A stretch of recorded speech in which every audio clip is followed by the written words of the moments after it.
अरुण राजभर जी के पास जाते हुए, सुहेलदेव भारतीय समाज पार्टी से आप हैं मौलाना अंसार रजा जी, उसके बाद मैं फौरन आपके पास आऊंगी। अब राजभर साहब, आप लोगों को भी अभी याद आया है ना, चुनाव अब 1.5 साल के बाद होने हैं, तो लपक लो जितना मुद्दा।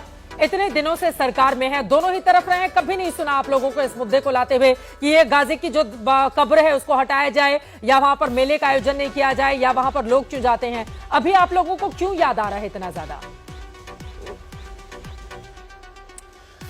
देखिए चित्रा जी, बात तो बहुत सही आपने कहा कि 27 अक्टूबर सन 2002 से याद दिलाई जा रही है, और ये हजारों साल पुरानी घटना को हम बार बार जनता के बीच में जीवित करने का काम कर रहे हैं। यहाँ आपके बीच में 70 साल हमको हार पर जय जयकार दिखाया गया। हार पर किसी की पराजय हो जाए तो हमारा जय जयकार करा रहे थे कि ये हार गए हैं, इनका जय जयकार करिए। जो जीत गया उसकी जय जयकार नहीं 70 साल तक हुई। महाराजा सुहेलदेव राजभर सैयद सलार मसूद गाजी को हराया, धाराशाही किया, उनकी जय जयकार हो रही है। लेकिन जिसने हराया अखिलेश यादव जी, उसकी जय जयकार नहीं करना चाहते। बात इसी बात की, 11वीं सदी की घटना आज से नहीं चर्चा हो रही है। जिन इतिहासकारों ने हमारे इतिहास को दबाया, उसको उठाने का प्रयास भारतीय समाज पार्टी ने किया, और उसको उठा करके देश के सामने हमने रखा कि जो कुरीति पुरानी चली आ रही है, अगर विदेशी काबुल से चल करके आया, आक्रांता हमारे भारत के मंदिरों को तोड़ते हुए बहराइच तक गया, तमाम राजा धाराशायी हो गए। बहुत सारे राजा उनके सामने शरणम गच्छामि कर दिए, लेकिन महाराजा सुहेलदेव राजभर उनको नेस्तनाबूद करके, वो तो अयोध्या लूटने जा रहा था। क्या लुटेरों को कभी हम देशभक्त कह सकते हैं? क्या हत्यारों को हम कभी देशभक्त कह सकते हैं? अगर जो लोग कह रहे हैं देशभक्त, वो तो कसाब को भी देशभक्त कह सकते हैं, वो तो लश्कर तैयबा को भी देशभक्त कह सकते हैं। वो तो कसाब के मजार पर चादर चढ़ा लेंगे तो कहेंगे कि नहीं, हम इनको तो हम देशभक्त मानेंगे। कभी औरंगजेब हमारा देशभक्त हो सकता है? क्या कभी अकबर हमारे देशभक्त हो सकते हैं? हाँ, उनके देशभक्त हो सकते हैं जी, जो उनको मान रहे हैं। लेकिन अगर 70 साल तक ये लोग गलती किए हैं, तो क्या हम उस गलती को दोहराएंगे? हम उसको सुधार नहीं करेंगे ताकि आने वाली पीढ़ी ये कहे।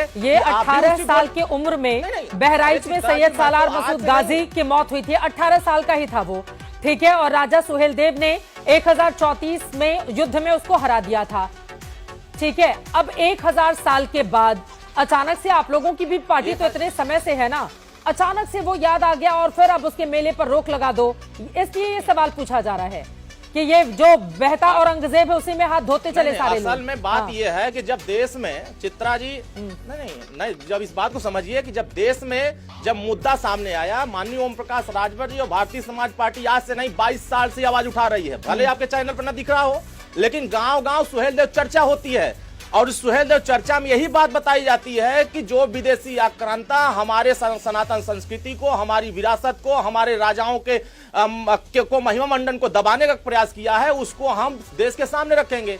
अगर संभल में मजार पर लोग मेला लगाते हैं, नेमा के नाम पे मेला लगाते हैं, हम तो कह रहे हैं कि इस भारत के अब्दुल कलाम रहे, अब्दुल कलाम के बारे में क्यों नहीं चर्चा करते हैं? वीर अब्दुल हामिद के नाम पर क्यों नहीं चर्चा करते हैं? ये तो इस देश के हैं। लेकिन ये मुसलमान जो है, अभी ओकार साहब बैठे हैं या समाजवादी पार्टी के नेता, ये अपने पे ले लेते हैं। क्या सैयद सलार मसूद इनके रिश्तेदार थे, या इनके दामाद थे, या इनके चाचा थे, इनके भतीजे थे? लेकिन महाराजा सुहेलदेव हमारे रिश्तेदार थे, हम उनके वंशज हैं, ये हम दावे के साथ कह सकते हैं, क्योंकि हमारे पास प्रमाण है। पूरे हिंदुस्तान के लिए उसको जानते हैं कि जो सोमनाथ मंदिर पर प्रहार किया था, उसको बचाने के लिए महाराजा सुहेलदेव राजभर की सेना कौशल के राजा थे। क्या आपने कभी बताया कि ये कौशल के राजा थे? क्या कभी आपने बताया कि अयोध्या लूटने के लिए आया था तो किसने बचाया था?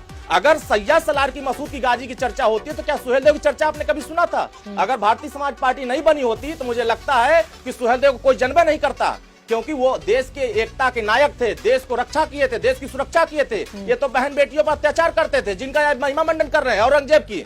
जो ये सैयद सलार मसूद की महिमा मंडन कर रहे हैं, ये तो अत्याचारी थे, ये दुराचारी थे। क्या ये दुराचारियों के साथ देश खड़ा हो सकता है? ठीक है, अत्याचारियों के साथ देश खड़ा हो सकता है, मौलाना अंसार रजा जी के साथ देश खड़ा हो सकता है। बहुत देर से हमारे साथ हैं, उनकी एक भी टिप्पणी नहीं हो पाई है, जल्दी से हटा करके। ठीक है, महाराजा सुहेलदेव राजभर का मंदिर बनना चाहिए। तो वही जगह क्यों चाहिए आपको? जहाँ मजार या कब्र है वहीं पर क्यों आपको मंदिर बनाना है? आपको मंदिर के लिए जगह कम पड़ रही है क्या अरुण राजभर जी? आज से नहीं, हम तो गाँव में करेंगे। अरे जहाँ पर बहराइच में उसकी मौत हुई थी वहाँ पर मजार उसकी बना दी गई, आपको वहीं पर मंदिर क्यों चाहिए? ये सवाल पूछा जा रहा है ना। मजार हटा करके महाराजा सुहेलदेव जी के मंदिर पर विजय दिवस मनाया जाएगा। हाँ, और दूसरा पक्ष मना करेगा फिर माहौल खराब नहीं होगा? महाराजा सुहेलदेव राजभर का दूसरा पक्ष मना करेगा फिर हमारे मना कैसे करेगा? हम फर्जी लोगों का महिमा मंडन करेंगे?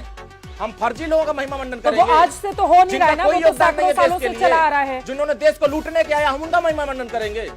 आज से तो हो नहीं रहा है। अगर वो गलती चली आ रही तो हम सुधारेंगे नहीं।